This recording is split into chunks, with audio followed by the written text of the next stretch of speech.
며칠 전 어버이날이었는데 자녀들이 와서 카네이션도 달아드리고 외식도 하고 용돈도 좀 찔러주고 하던가요?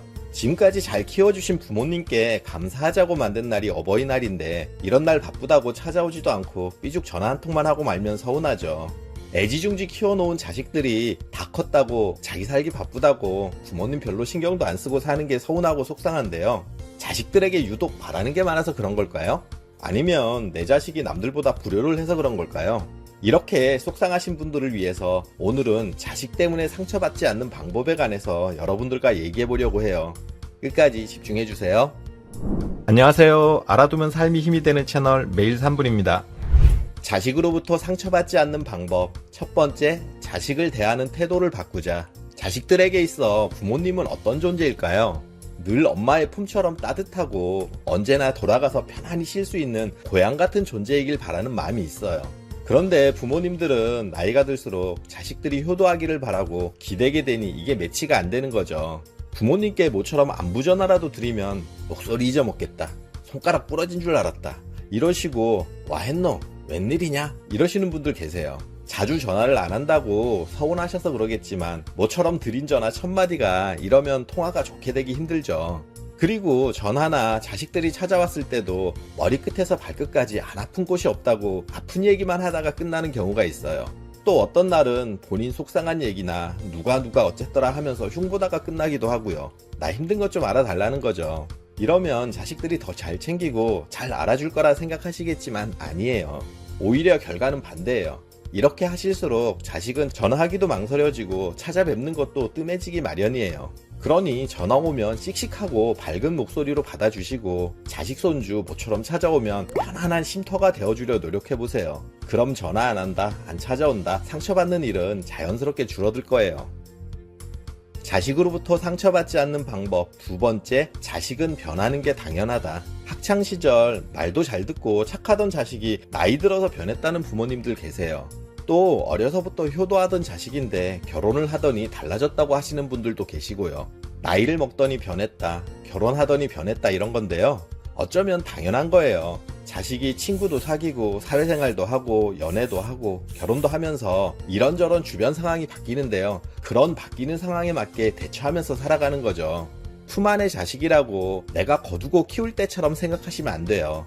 자식이 내가 생각하는 대로 행동하고 움직여줘야 그게 제대로라고 생각하시는 건데요. 이건 자녀를 한 명의 성인, 하나의 인격체로 생각하는 게 아니라 순전히 어린 시절 그대로 자신의 보살핌이 필요한 아이로 보는 수준 그대로인 거예요.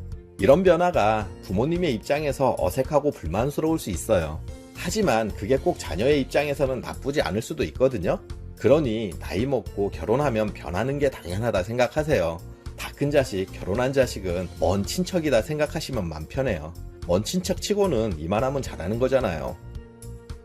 자식으로부터 상처받지 않는 방법. 세 번째, 고마움을 모르는 게 당연하다. 자식이 부모 고마운 줄 모른다고 섭섭해들 하시는데요. 원래 인간은 태어날 때부터 주어진 것은 당연하게 여기는 법이에요. 평상시 양다리 양팔 다 있다고 감사하면서 사는 사람 없잖아요. 사고나 질병 등으로 문제가 생기면 그때서야 양다리 양팔의 고마움을 아는 것처럼 자식에게 부모도 마찬가지예요.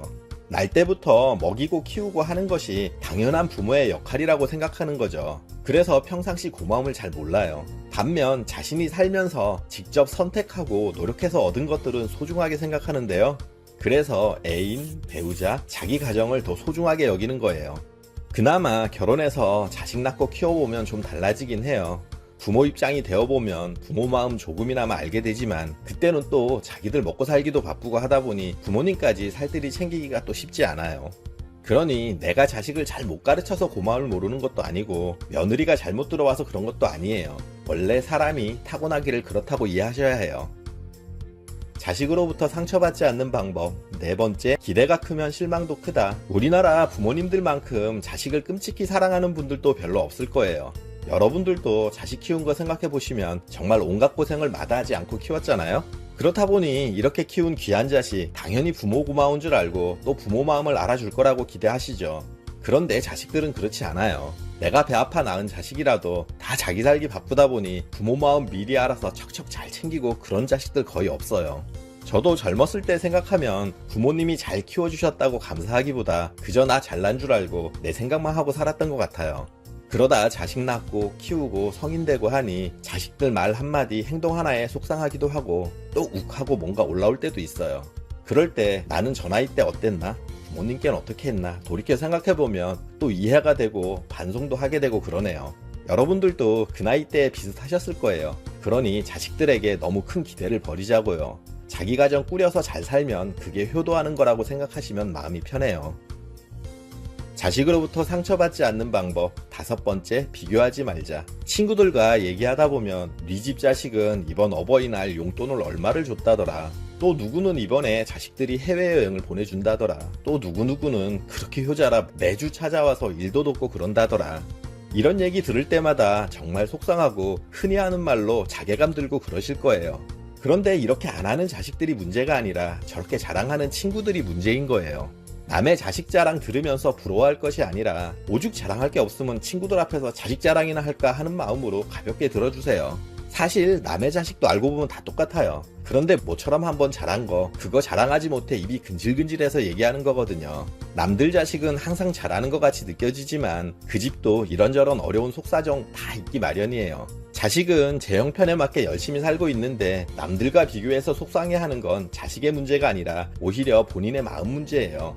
괜히 남의 집 자식들과 비교해서 자식들에게 서운해하고 미운 감정 가지고 스스로 상처받는 것처럼 어리석은 일도 없을 거예요. 그러니 비교 대신 자식을 응원해주세요. 지금까지 자식들로부터 상처받지 않는 방법에 관해서 얘기를 나눴는데요. 자식들이 다 크고 결혼해서 따로 살면 일정 수준의 거리를 두고 지내는 게 당연하다 생각하세요. 그래야 서로에게 짐이 되지 않고 만나면 더 반갑고 즐거울 수 있는 거거든요. 여러분들이 자식들로부터 상처받지 않고 행복하시길 응원할게요. 그리고 오늘 정보가 도움되셨다면 구독, 좋아요, 알림 설정 해주시고요. 더 유익한 영상으로 다시 찾아뵐게요. 저는 매일 3분 대표 큐레이터 송한결이었습니다. 감사합니다.